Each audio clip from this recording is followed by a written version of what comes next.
What's up guys, this is Darkbblue, a gamer who loves Souls-like games, looter games, and every game that involves build making.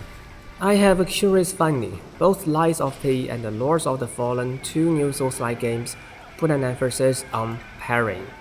Seems Sekiro has inspired many parry-centric combat designs. The only problem is these inspired games take too much time before being released. Oh, and naturally, these parry-centric combat designs are really bad. I will analyze what they failed to learn from Sekiro. Don't forget to like and subscribe. Now let's dive right into it. What's the biggest difference between Sekiro and these parry-centric Souls-like games?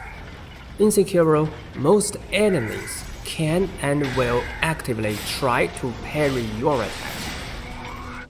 The most important function of this design is to align the timelines of the player and enemies. Suppose you have to memorize how to parry a certain attack move. Each time the enemy will first parry your attack and then start his own attack. Therefore, the interval from his parrying to when you should parry is always the same. Without this design, enemies will be able to attack freely. They can begin attacks at any time. As a result, there won't be any obvious signals and the exact intervals will be unclear.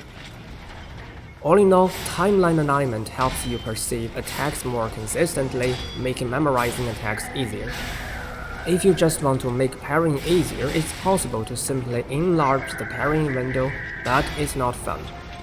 Players don't get fun from simply playing an easy game, but from mastering a game easily. Besides this significant function, enemies parrying has another function, which is to indicate the switch between offense and defense. It's safe to keep attacking until you are parried by your opponent, which tells you it's time to focus on defense instead. In this way, players don't have to keep defense in mind all the time, which is also beneficial to their game experience. Of course, there is another strength of Sekiro. Enemies' attack moves are generally intuitive.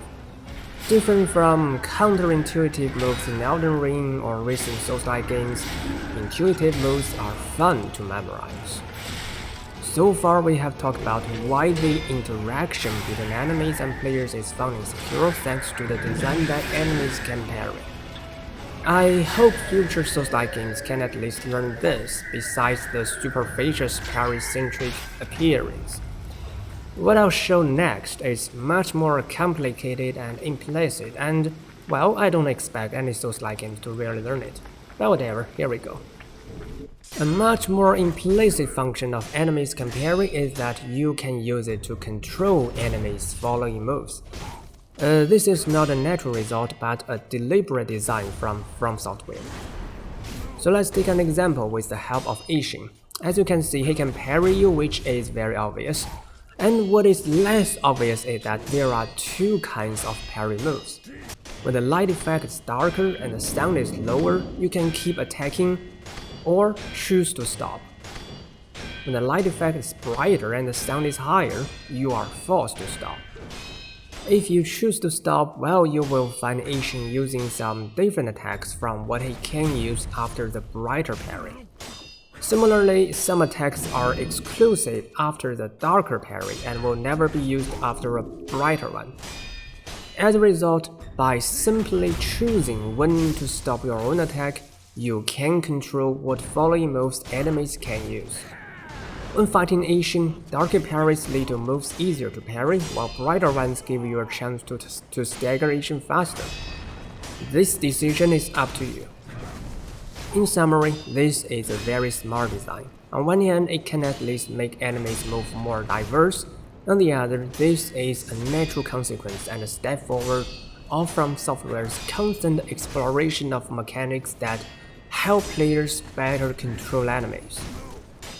Now we know why parry-centric Souls-like games are worse than Sekiro. They have learned the parry-centric appearance but fail to understand the true meaning of enabling enemies to parry. If you like my story or want to draw me into depth of games, remember to like and subscribe.